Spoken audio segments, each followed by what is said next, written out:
Au Zimbabwe, une grande coalition de plusieurs partis d'opposition a été portée sur les fonds baptismaux. La finalité, défier à la présidentielle de 2018 l'inamovible Robert Mugabe. Démarrage des inscriptions sur les listes électorales en vue des premières élections municipales post-révolution tunisienne. Les centres d'accueil disponibles sont désespérément vides.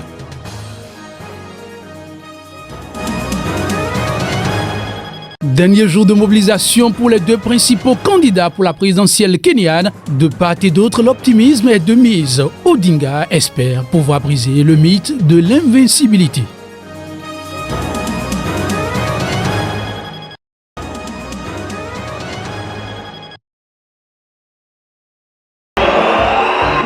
Une marée humaine impressionnante. Pour son dernier jour de campagne, le leader de l'opposition Raila Odinga a rassemblé une foule carrément en délire. Presque 2 fois plus de monde au parc Uhuru à Nairobi que lors de l'intervention du président sortant la veille au même endroit. Le 8 août, dira-t-il, le Kenya connaîtra un tsunami et le 9 août, Uhuru Kenyatta ne sera qu'un simple citoyen. Si la prédiction se confirmait, ce sera un premier historique, une belle revanche sur le passé. Sa défaite au premier tour en 2013 face à Uhuru Kenyatta devait déjà sonner la fin de sa carrière politique après les 2 premiers échecs en 1997 puis en 2007. Mais le Madre Odinga, comme on l'appelle, qui reste le leader le plus charismatique et le plus populaire de l'opposition kenyane, a réussi à convaincre son camp qu'il était cette fois encore le mieux placé pour le faire gagner.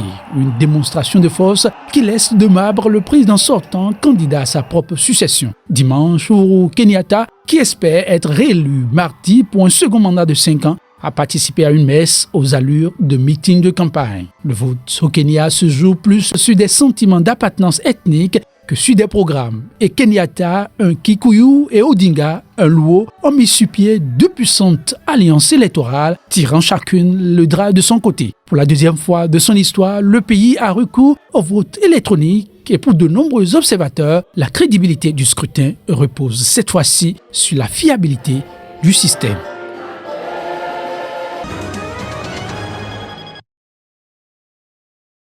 Une inscription sur les listes électorales en prévision des municipales de décembre en Tunisie. Les autorités ont multiplié les initiatives rapprochant les centres d'inscription plus proches que possible des électeurs. Mais rien n'y fit. On continue de traîner les pas. Les potentiels électeurs se font toujours désirer. Ça ne démarre pas trop bien parce que les Tunisiens ne croient plus aux politiciens, aux partis et même le mouvement civil là, on n'y croit plus parce qu'il n'y a plus rien. Ça parle, il n'en veut pas rien. Pour le président de l'instance régionale pour les élections, les données peuvent bien changer dans les tout prochains jours si les différentes composantes de la société arrivent réellement à mettre la main à la pâte. Je constate que les partis politiques et la société civile ne sont pas plutôt engagés comme c'était le cas durant 2011 et 2014. Prévu pour le 17 décembre, soit 6 ans, jour pour jour après l'immolation du jeune vendeur ambulant Mohamed Bouazizi, point de départ de la révolution tunisienne, le scrutin est censé ancrer le processus démocratique à l'échelle locale. Il pourrait aussi permettre d'améliorer un quotidien dont la dégradation depuis 2011 irrite les Tunisiens. Car dans la foulée du soulèvement, les municipalités ont été dissoutes et remplacées par des équipes provisoires. Depuis, la gestion des villes est des plus défaillantes. Au Zimbabwe, le principal chef de l'opposition, Morgan Tsvangirai, a annoncé samedi la formation d'une grande coalition de plusieurs partis d'opposition, dont le sien, en vue de défier à la présidentielle de 2018 le président Robert Mugabe à la tête du pays depuis 1980. Le leader du mouvement pour le changement démocratique NDC s'est à nouveau uni avec son ancien adjoint Welshman Ncube, qu'il avait quitté pour créer son propre parti, et un ancien proche Tendai Biti, puis s'est allié avec 4 partis d'opposition. Nous avons fait ce voyage ensemble et nous le terminerons ensemble.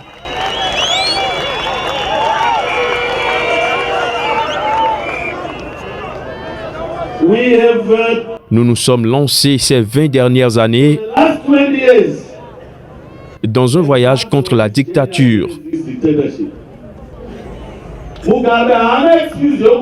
Mugabe n'a aucune chance de truquer l'élection si on est unis. Mais s'il y a des écarts, ils auront une excuse. Morgan Tsvangirai, candidat malheureux à la présidentielle à plusieurs reprises, a exhorté les différents partis à surmonter les querelles qui ont miné l'opposition dans le passé. En mai dernier, Morgan Tsvangirai et l'ex-vice-présidente Joyce Mujuru, qui est passée dans l'opposition, avaient annoncé être en discussion pour s'unir afin de faire tomber Mugabe. Mais ces pourparlers ont échoué, notamment sur la question de la désignation du candidat à la présidentielle et la répartition des sièges parlementaires.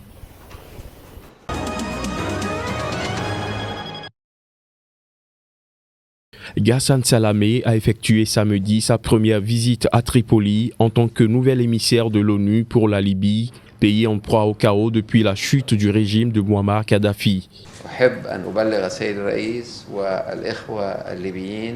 Nous informons le président et les Libyens que nous sommes ici avec eux et à leur côté pour que les institutions deviennent stables et efficaces les mois prochains et l'année prochaine dans une Libye indépendante et unie. Au cours de cette visite, considérée comme une prise de contact, le nouvel émissaire de l'ONU s'est entretenu avec Fayez El-Sarraj, chef du gouvernement d'union nationale. Une rencontre au terme de laquelle d'importantes annonces ont été faites. Nous vous informons que la délégation des Nations Unies, qui a été contrainte de quitter Tripoli en 2014, a décidé de retourner graduellement à Tripoli, où les différentes agences de l'ONU travaillent avec les administrations publiques, qui ont besoin de leur soutien dans le domaine technique. ناقشت مع السيد غسان تفاصيل خارطة الطريق المقترحة. Nous avons évoqué avec M. Salamé la feuille de route, les résultats de la réunion de Paris et ceux des rencontres avec les différents acteurs politiques. Nous avons affirmé que la solution politique est la base de tout dialogue et que les acteurs politiques doivent être à la hauteur des enjeux. Nous avons également demandé à M. Salamé de discuter avec toutes les parties.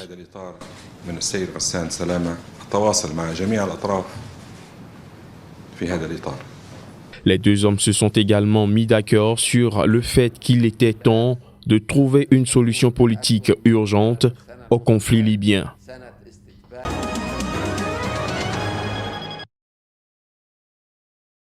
Au Rwanda, le candidat de l'opposition Frank Habineza, crédité d'à peine 0,4% des voix à l'élection présidentielle, a reconnu sa défaite samedi lors d'une conférence de presse, félicitant au passage le président Paul Kagame pour sa victoire. Les premiers résultats de l'élection présidentielle 2017 ne sont pas aussi satisfaisants que nous l'aurions espéré. Toutefois, en tant que démocrate, je souhaite profiter de cette opportunité pour féliciter le candidat du FPR, Paul Kagame, pour sa victoire et je lui souhaite tout le meilleur.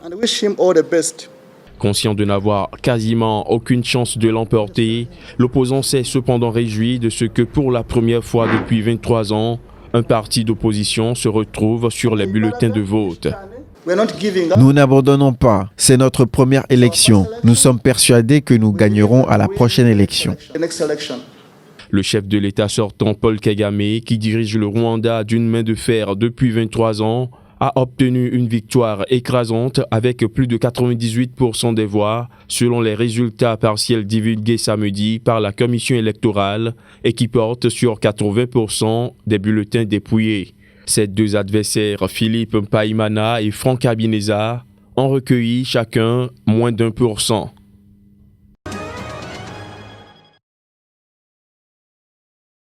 S'outiller pour mieux jouer leur rôle dans la décentralisation dont la mise en œuvre est en cours dans leur pays.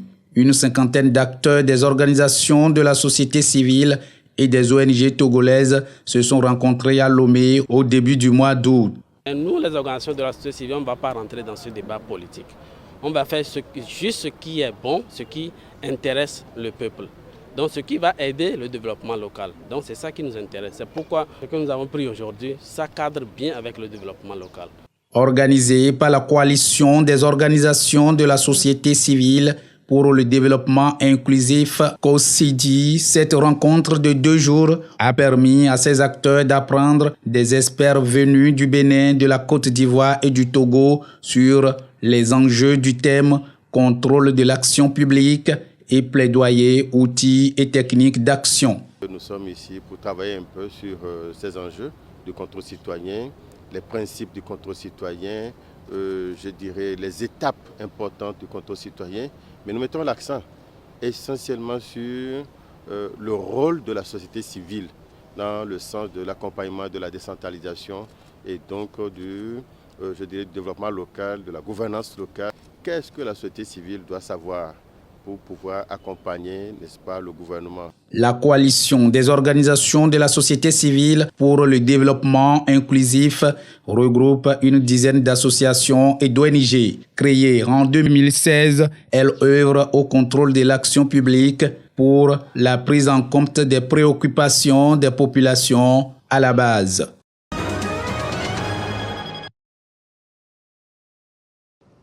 C'est dans une ambiance inhabituelle des sites de chantier, sous un flot d'applaudissements qu'Emmanuel Nganou Ndjoumessi, le ministre des Travaux publics du Cameroun, a procédé à la mise en service ce jour de l'ouvrage ferroviaire aménagé dans le cadre du projet de construction du second pont sur le Vouri et à l'ouverture de la voie ferrée aménagée sur le tronçon d'Eido-Bonaberi. Le viaduc ferroviaire est mis en service conformément au planning d'exécution des travaux de construction du second pont sur le Vouri, constitue l'un des ouvrages prévus pour la traversée du fleuve Vouri. Ce qui va changer avec ce viaduc, c'est justement la fluidité de la circulation. Les objectifs assignés à la réalisation de ces travaux, c'est d'abord d'améliorer, d'élever la compétitivité économique de la ville de Douala, comme vous le savez, garantir la continuité du trafic et s'organiser de telle manière que l'accès à Douala se fasse sans encombre. Il s'agit d'un pont ferroviaire en béton Précotrin dont le tablier a été réalisé par encombellement successif de 2 voies d'une portée de 746 mètres et d'une largeur de 10 mètres. L'infrastructure construite permet la traversée de Vouri par train. En ouvrant cette voie ferroviaire, c'est une étape décisive qui est franchie dans l'exécution du projet d'envergure que représente le 2e pont sur le Vouri, ouvrage conçu dans le cadre de la stratégie politique de développement infrastructurel découlant du programme des grandes réalisations. S'agissant des autres ouvrages, comme nous l'avons indiqué, les avancées sont notables. Par exemple, l'ouvrage routier de ce pont sera mis en service dans les prochaines semaines, précisément le 31 octobre 2017.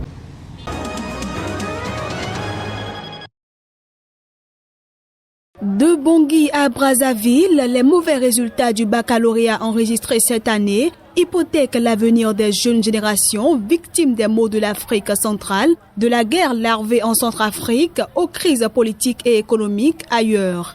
Je vois que le système éducatif est en train de reprendre une autre forme, mais ce que j'aimerais dire, c'est qu'il serait nécessaire de recycler beaucoup plus les encadreurs, enfin de rehausser le niveau des élèves pour permettre aux élèves de bien lire et pour rehausser le niveau de l'éducation. Nous nous sommes rendus compte que nos élèves ne travaillent plus. Ce qu'ils font maintenant, c'est quoi? Vous voyez, ils se promènent avec des tablettes. Ils sont sur les Facebook, ils sont devant les vidéos, ils n'étudient plus.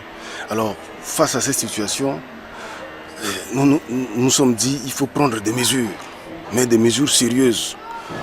Les gens voient peut-être en ce que nous avons fait une certaine méchanceté. Or, pratiquement, ce n'est pas ça, mais nous, c'est la recherche du meilleur, de ceux qui ont le mérite pour permettre aux nouvelles centrafricains, le jeune centrafricain de pouvoir émerger. Car maintenant, nous vivons la compétitivité. Tout est test. Si tu n'as pas de niveau, mais tu ne feras rien avec ton diplôme. Dans un rapport, l'ONG Human Rights Watch dénonçait en mars dernier l'occupation d'écoles en Centrafrique par des groupes armés avec pour effet de détériorer et détruire des infrastructures qui sont déjà insuffisantes.